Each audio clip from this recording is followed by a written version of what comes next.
En tant que parents, nous souhaitons tous le bonheur et l'épanouissement personnel de nos enfants. Mais force est de noter que certains enfants rencontrent des difficultés à se bâtir une bonne personnalité qui leur garantit une bonne intégration dans la société. Alors, comment aider son enfant dans ce sens et selon la parole de Dieu? C'est le sujet au cœur de cet entretien. Bonjour et bienvenue au pied du Maître. Je suis très heureuse de vous retrouver sur BMTV. Nous avons aujourd'hui avec nous le pasteur Isaac Gildas de la mission Charis, qui nous donnera des astuces et enseignements pour aider son enfant à se bâtir une bonne personnalité. Bonjour pasteur. Oui, bonjour. La personnalité, comment se forme ce processus? Est-ce que c'est à la naissance ou à la conception? Merci pour l'invitation, que Dieu vous bénisse. Je crois qu'il est important de partir d'abord sur l'explication, la définition du mot personnalité. Parce qu'il y a une différence entre la personnalité, n'est-ce pas, et le tempérament. La personnalité, les attitudes et les comportements. La personnalité, ce sont les traits, n'est-ce pas, d'individualité qui marquent une personne. Il faut dire que chaque individu est différent. Et la différence entre une personne et une autre, c'est ce mot qu'on appelle la personnalité. Et donc, partant de cela, il faut dire que la personnalité se forme dès la conception de l'enfant. En vérité, lorsque la vie commence, la personnalité commence. Toutefois, quand on peut dire que fœtus a pris vie, à un moment on peut dire que maintenant il y a vie, n'est-ce pas, eh bien, le processus commence, les expériences commencent et toute la personnalité commence à être formée. Donc, ce n'est pas juste à la naissance, mais plutôt à la conception que commence la personnalité. Il y a des enfants qui sont timides. Est-ce que cela est dû du fait de leur environnement où ils sont nés comme ça?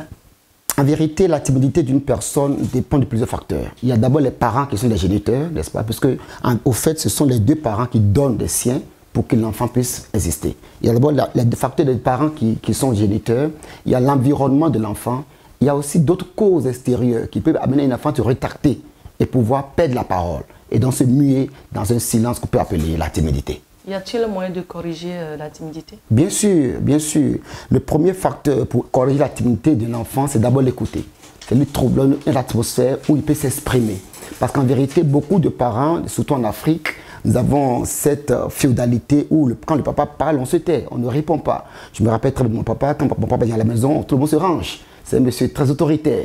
Et donc, du coup, ça nous a amené, nous autres, à ne pas avoir une bonne relation avec papa. Parce que mon papa le décède, je ne le connaissais pas vraiment. Parce qu'on n'a pas eu l'opportunité de discuter avec lui.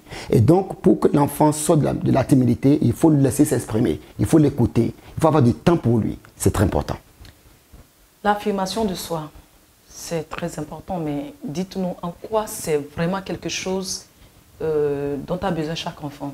En vérité, l'affirmation de soi, c'est le facteur le plus déterminant pour accomplir la destinée.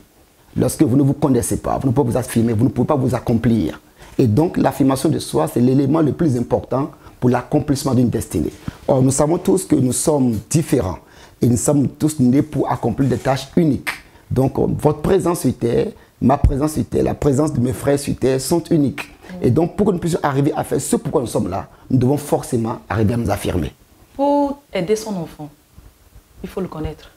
Bien Comment sûr. connaître son enfant? Comment parvenir à connaître son enfant? Pour connaître son enfant, il faut trois facteurs importants. Le premier facteur, il faut d'abord savoir l'écouter.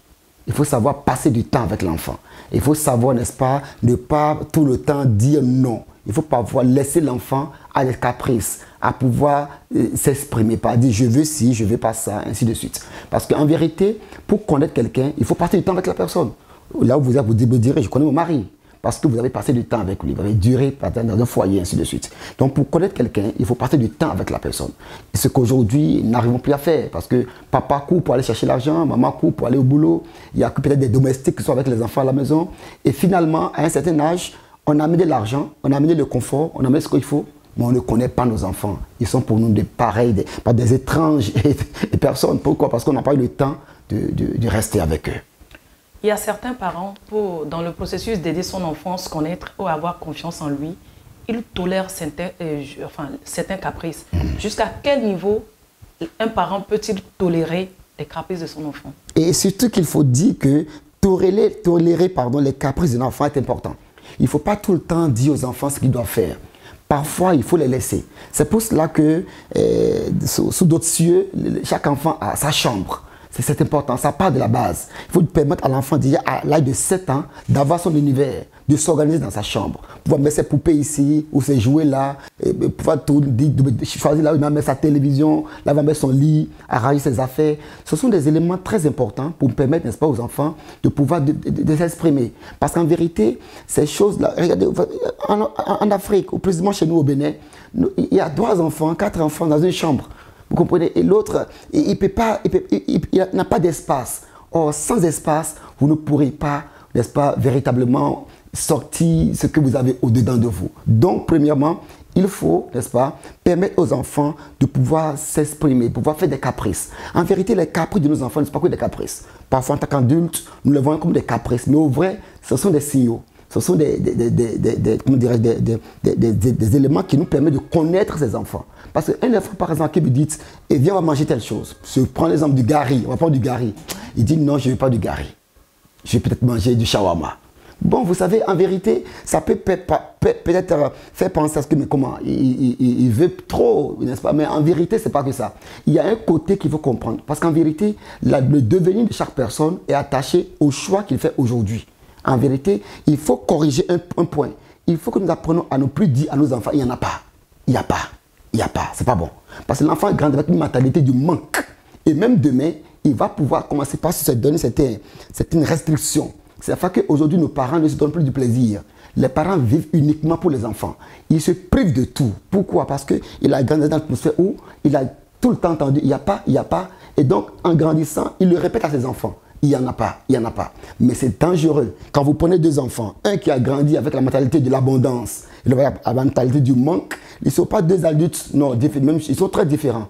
Parce que l'un sera porté vers la pauvreté, même s'il en a, il va vivre comme quelqu'un qui n'en possède pas du tout, mais celui qui en a aura tendance à aider les autres, à être sensible aux besoins des autres, parce que pour lui, il ne conçoit pas, il n'accepte pas que les autres manquent. Et donc c'est important.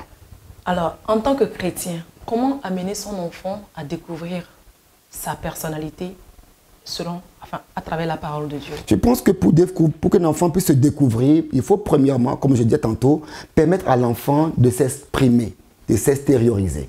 Parce que la plupart d'entre nous, nous savons très bien qu'en étant enfant, on n'a pas de choix. L'enfant n'a pas de choix. C'est ce que les parents décident que l'enfant subit. Mais ce n'est pas vraiment bien. C'est pas vraiment bien. Nous, on a grandi pratiquement comme ça. On n'a pas eu vraiment le choix. Mais quand on n'a pas grandi, on a compris que ce n'est pas bon. On a permis à nos enfants de pouvoir choisir, de pouvoir dire non, ici c'est pas bon, si c'est bon. Je me rappelle que récemment, on devait faire un voyage, soit sur Boycon, soit sur Parakou, pour les vacances. J'ai permis aux enfants de choisir où ils veulent. Ils ont choisi Parakou. Parce que c'était le nord, ils ne sont jamais partis au nord et nous sommes partis au nord. Et donc ces choses simples permettent aux enfants de dire, nous avons notre mot à dire. Donc pour que l'enfant se découvre, il faut premièrement lui permettre de s'exprimer. Point 1. Point 2, il faut jouer avec l'enfant. Lorsqu'un enfant joue, c'est des moments où l'enfant s'exprime pleinement. Dans la distraction, dans l'amusement, l'enfant se sent vraiment épanoui. Et donc ce sont 2 facteurs, l'écouter et le laisser s'amuser. Quelqu'un a dit un jour que lorsque les enfants s'amusent, c'est le monde qui gagne. Comment aider son enfant à avoir ce désir d'entrer en contact avec le Seigneur? Je pense que ce sont des choses qu'il faut partir à la base. Quand on commence à un certain âge, ça peut ne pas prendre. Parce que déjà à 7 ans, la personnalité de l'enfant est totalement formée. Un enfant qui a 7 ans, il est déjà tout. Après 7 ans, c'est très difficile de pouvoir mieux un enfant à d'autres attitudes que ce qu'il essaie déjà formé. Et donc, très tôt, il faut permettre aux enfants d'avoir accès à la parole de Dieu. Il y a aujourd'hui les Bibles, n'est-ce pas, avec des dessins qui peuvent attirer les enfants. Il y a peut-être les contes du soir. C'est vrai, ce n'est pas notre tradition. Ce sont plutôt les gens d'outre-mer qui le font. Mais il faut pouvoir commencer par les choses. Le soir, conter une histoire à l'enfant, mais des histoires qui font attrait à Dieu. Il faut parler de Dieu en bien aux enfants, pour qu'ils comprennent que Dieu, ce n'est pas le monsieur qui est loin, qui fait du mal aux gens, non, mais c'est celui qui nous a aimés plus que tout et qui veut le bien. Donc il faut plutôt amener les enfants à aimer le Seigneur, et tout dépendra, n'est-ce pas, des parents. Encore que là, combien de parents prennent le temps de le faire? Même si il arrive de mettre l'enfant sur ces bases dont vous parlez, il y a des enfants qui manifestent quand même une autosuffisance excessive. Comment ramener ces enfants à l'ordre? La première proposition pour moi, c'est qu'il faut d'abord prier pour les enfants. C'est le devoir des parents de prier pour les enfants. Quand on aime quelqu'un, le premier signe, c'est quand on prie pour lui. C'est pas quand on l'embrasse ou quand on envoie des mots, non. Ça vient après. Il faut d'abord prier pour la personne. Il faut prier pour nos enfants. Il faut prendre le temps de jeûner, de prier pour nos enfants. C'est très important. Et le deuxième facteur, c'est qu'il faut permettre à l'enfant de faire de certaines sorties. Par exemple, quand vous prenez votre enfant, vous êtes dans un hôpital, à la pédiatrie, vous voyez d'autres enfants qui souffrent, d'autres enfants qui sont allaités, qui ne peuvent pas se lever. Il va se dire, mais comment ça va être que lui, il est bien portant et eux, ils sont allaités. Là, il va comprendre que ce n'est pas la grâce de Dieu, ce n'est pas parce que ses parents sont forts ou qu'il y a assez d'argent, non. Et donc, il faut amener l'enfant à comprendre que nous dépendons du Seigneur. Et que ce que nous avons, nous ne l'avons pas parce que nous sommes forts, mais parce que c'est la grâce de Dieu qui nous a amené à ce niveau. S'ils ne commencent pas à accepter que c'est la grâce de Dieu, l'attitude de l'autosuffisance va commencer par s'évader. Et selon vous, qu'est-ce qui peut freiner le développement de la confiance en soi? Eh bien, le développement de la confiance en soi pour un enfant est beaucoup freiné, beaucoup plus par rapport à la féodalité ou à l'autorité excessive des parents. Et vous savez, je me rappelle quand moi j'étais encore enfant, lorsque papa, quand on entend le bruit de la voiture de papa, on se range. Même si tu n'as rien à faire, tu cours, tu vas aller prendre rabat ton cahier. Parce que papa ne conçoit pas que l'enfant puisse s'amuser. Papa ne conçoit pas. Il ne conçoit pas qu'on puisse venir à la maison, vous voir en train de faire autre chose que d'être devant un cahier. Donc du coup, même si tu n'as rien à faire, on court, on va prendre un cahier et on simule d'étudier. Quoi qu'on n'étudie pas vraiment, mais on fait semblant pas. Quand tu vas devant ton cahier, toi tu es un bon enfant. Même si tu es en train de t'amuser devant le cahier, pour qu'il te voie comme ça. Il faut permettre aux enfants, n'est-ce pas, de s'exprimer. Il faut permettre aux enfants de s'amuser. Il faut parfois permettre aux enfants de faire des caprices. D'accord, et parfois, on voit des choses qui ne sont pas bien, mais parfois, on ne reproche pas sciemment. Parce que nous sommes garants de leur devenir. Et nous devons apprendre aussi, encore qu'il faut le dire, s'occuper d'un enfant, ça s'apprend. Faire un enfant, c'est trop facile. Mais s'en occuper, le voir grandir, ça s'apprend. Le culte en famille, ça vous dit quelque chose? Bien sûr, le culte en famille, d'autres l'appelleront dévotion matinale. D'accord? C'est lorsque le matin, vous trouvez ne serait-ce que 15, 20, 30 minutes, vous priez en famille, vous ouvrez la Bible, vous laissez un verset que vous expliquez, vous chantez ensemble et vous permettez aussi à vos enfants de le faire de temps en temps, ça dépend de leur âge, pour dire, n'est-ce pas, sur tel verset, quelle compréhension as-tu? Quelle compréhension as-tu? Quelle compréhension as-tu? Et qu'un adulte vient conclure, et par une, deux chansons, on prie et la journée commence. C'est merveilleux, le culte de famille. En vérité, il faut dire que par ces temps de corona, on a remarqué que les églises étaient fermées. Mais quand les églises sont fermées, comment les gens vont vivre leur foi? Il faut bien qu'ils prient en famille. Par exemple, chez nous à Porte-Nouveau, on n'avait pas les cellules de maison. Mais j'ai dû initier des cellules de maison pendant ces 2 ou 3 mois où les églises étaient fermées, qui me permettait d'aller visiter les familles et de m'assurer qu'ils ont prié aujourd'hui. Et par le forum WhatsApp, on envoie le verset, la veille, on sait si ce verset, tout le monde doit pouvoir faire son culte de maison. Donc le culte de maison, c'est des moments merveilleux où nous permettons à nos enfants d'aimer la présence de Dieu, de s'approcher de la parole de Dieu, de commencer par avoir, n'est-ce pas, la culture, l'habitude d'ouvrir la Bible. Encore que combien d'enfants lisent la Bible si les parents ne les aident pas à prendre ces attitudes, ces habitudes, et c'est merveilleux. Il faut qu'on le fasse. Et comment aider son enfant ou ses enfants à prendre goût à ce moment de prière? Il faut les encourager, les motiver. Je prends un exemple. Lorsque vous passez un temps de dévotion ensemble, et que vous voyez que l'enfant était attentif, il dit, waouh, aujourd'hui tu as bien suivi, je t'offre un biscuit. Aujourd'hui tu n'as pas bien suivi, je t'offre rien. Demain, il fait plus d'efforts. Ces choses-là amènent les enfants à s'intéresser. Waouh, mais ta manière d'approcher le verset est merveilleuse. Ce soir, je te fais sortir, on va prendre une glace. C'est simple, mais l'enfant dit, mais on a reconnu l'effort que j'ai eu à faire, il voudra en faire davantage. Et tout doucement, on va inculquer à nos enfants la joie, n'est-ce pas, l'amour de la parole de Dieu et surtout. Et pensez-vous que le culte de la famille soit un moment qui permette à l'enfant de développer sa personnalité? Je crois que oui, parce que vous savez, quand on parle de personnalité, il y a un mot qui peut revenir et qui est très important, c'est le tempérament. Parce qu'en vérité, il y a certains enfants qui ont une facilité à parler, d'autres sont un peu moins. Mais le fait que vous lui donnez la parole, ça veut dire on t'écoute, il va faire l'effort de s'exprimer. Dans l'effort de s'exprimer aujourd'hui, s'exprimer demain, s'exprimer après-demain, il verra la langue déliée, il ne va pas s'exprimer, pas vous dire ce qu'il pense. Qu'est-ce que tu penses de tel sujet? Je me suis appelé par exemple, aujourd'hui tout à l'heure quand je voulais sortir, j'ai dit à ma fille, elle a 15 ans, c'est bon, je vais à la télé. Il m'a dit, papa, tu es jolie, c'est super. Je suis parti. Donc le fait de leur donner la parole est important. Et par ce culte de famille, les enfants ont la parole, ils s'expriment, ils disent ce qu'ils pensent de tel et de tel verset. C'est très important. Qu'est-ce que vous faites chez vous pour amener vos enfants à être sensibles à la voix du Saint-Esprit? Déjà, il faut dire que chez moi, c'est clair, c'est tous les matins. Nous prions ensemble chaque matin, d'accord?